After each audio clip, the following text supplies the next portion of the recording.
Salamat petang tuan-tuan dan puan-puan nama saya Maria Ezekiela F. Alday. Berumur 22 tahun dari Fabrika Calabanga, Camarines Sur. Saya gembira dapat berjumpa dengan Anda semua. Again, good afternoon everyone. Our group is assigned to have a comparative analysis between the education system of the Philippines and Malaysia. But before we proceed to our formal discussion, let me give you a short background and information about the two countries. So, Philippines and Malaysia are ASEAN member states. And on October 14, 2024, President Ferdinand Marcos Jr. welcomes the Malaysian Deputy Prime Minister Ahmad Zahid bin Hamidi at the Philippines in Malacanang Palace. During their meeting, Philippines and Malaysia have expressed interest in strengthening their collaboration on education and disaster response efforts. Also, the Philippines and Malaysia are marking 60 years of diplomatic relations. To start, education is a foundational infrastructure for job creation, and it is according to the World Bank. And it is essential to the success of the 17 Sustainable Development Goals. So the education system of the Philippines and Malaysia are both central to the development of their respective nations. And this comparative analysis will compare and contrast the education system of the Philippines and Malaysia, examining the key aspects such as the educational structure, academic performance, higher education, and the challenges each country faces in their pursuit of educational excellence. Assalamualaikum, selamat datang. Nama saya Tracy Von Agnasco. Umur saya 21 tahun. Sekarang saya tinggal di Paolbo, Calabanga, Camarines Sur. Salam kenal semua. Terima kasih. Let's go now to the structure of the education system for both countries, the Philippines and Malaysia. Let's begin with the Philippines. So the Philippines education system follows the K-12 curriculum. K-12 curriculum was mandated by the Department of Education, or the one who manages all of the public and private schools in the Philippines. Under the Republic Act 10533, or the Enhanced Basic Education Law of 2013, the Philippines education system will have now different levels, and one of these are kindergarten. So kindergarten is compulsory. It starts or ages from 4 to 6, and the next one is the elementary level, or the grades 1 to 6. So the children here ages from 7 to 12. And the next one is the junior high school. So the junior high school is from grade 7 to grade 10. That students here ages from 13 to 16.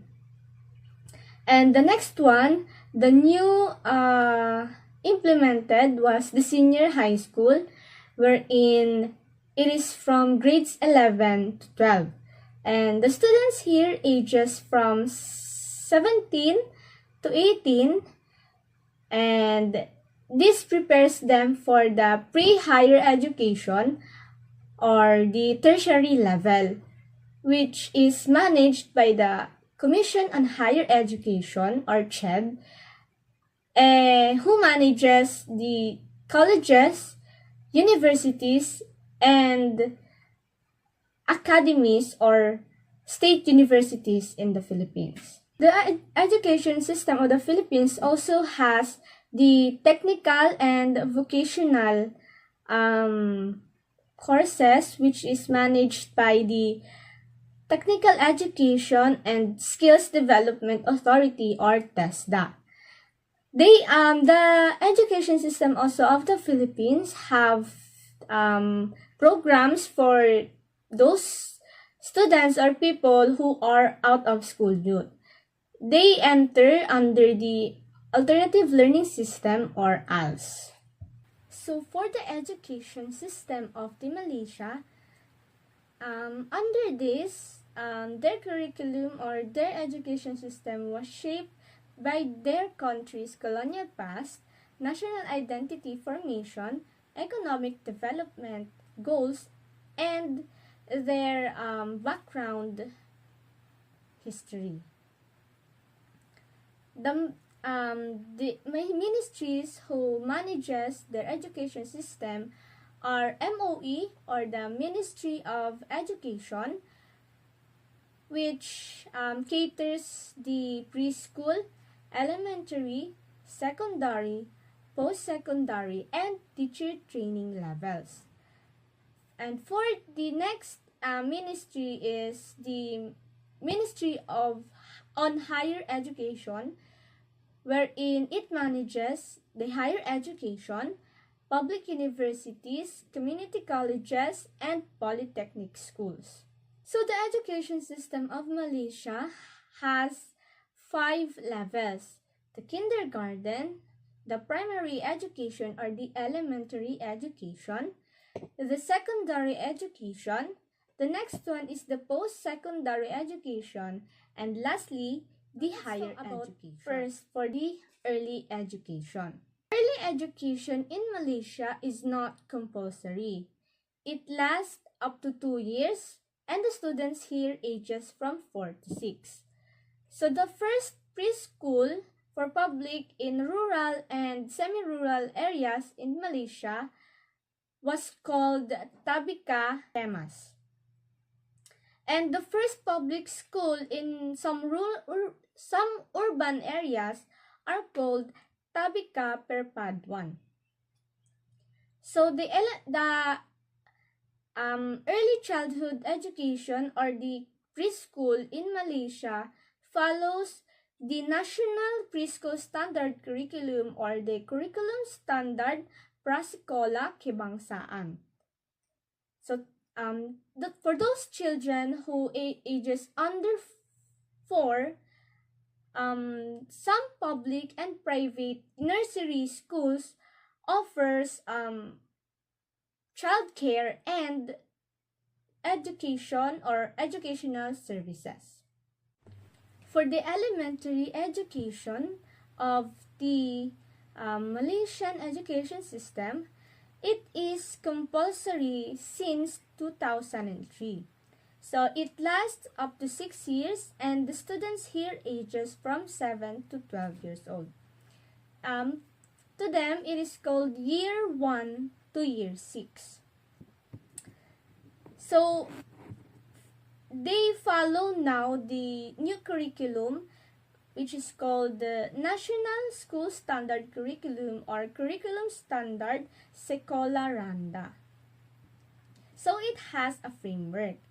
It has 6 pillars. So the 6 pillars are communication, spiritual attitudes and values, humanities, personal competence, physical development and aesthetics, and science and technology.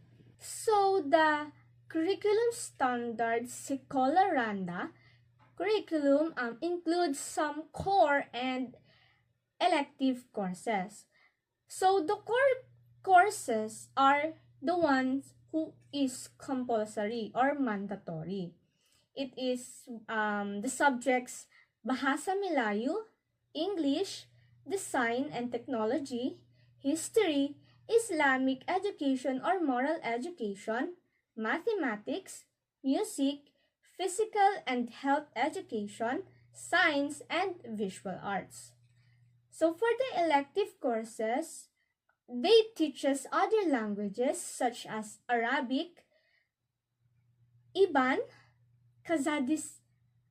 Kadazantusum, and Semai.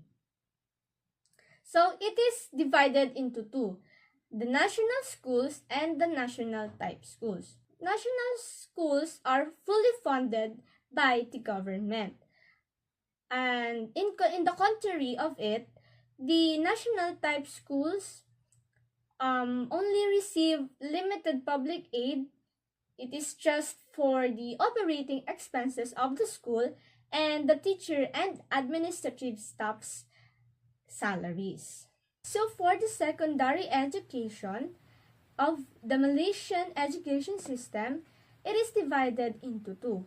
The first one is the lower secondary education and the next one is upper secondary education.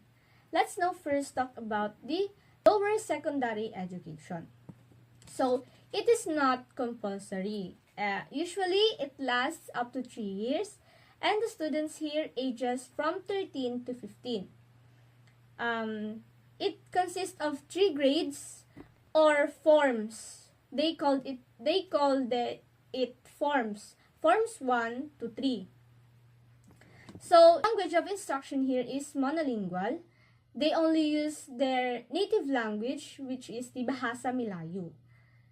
They follow the secondary school standard curriculum or the curriculum standard Sekolah Menengah. So after taking the lower secondary education, they will undergo an examination which is called the P3 examination. Whether the students pass or failed this examination, they will still go or continue to take their upper secondary education. So let's now talk about the upper secondary education of the Malaysian education system. So the upper secondary education system of the Malaysian education system lasts for 2 years, and the students here usually ages from 16 to 17. It is called Form 4 and 5. So it is divided into 3 tracks: the general academic, the technical and vocational, and religion. So for under the general academic, the students can choose between the 2 principal subject packages, which is called the STEM or the Science, Technology, Engineering, and Mathematics, and the other one is Literature and Humanities. So under the STEM or the Science, Technology, Engineering, and Mathematics, the students can choose between these 3 courses: the pure science, the applied science and technology, and the vocational group.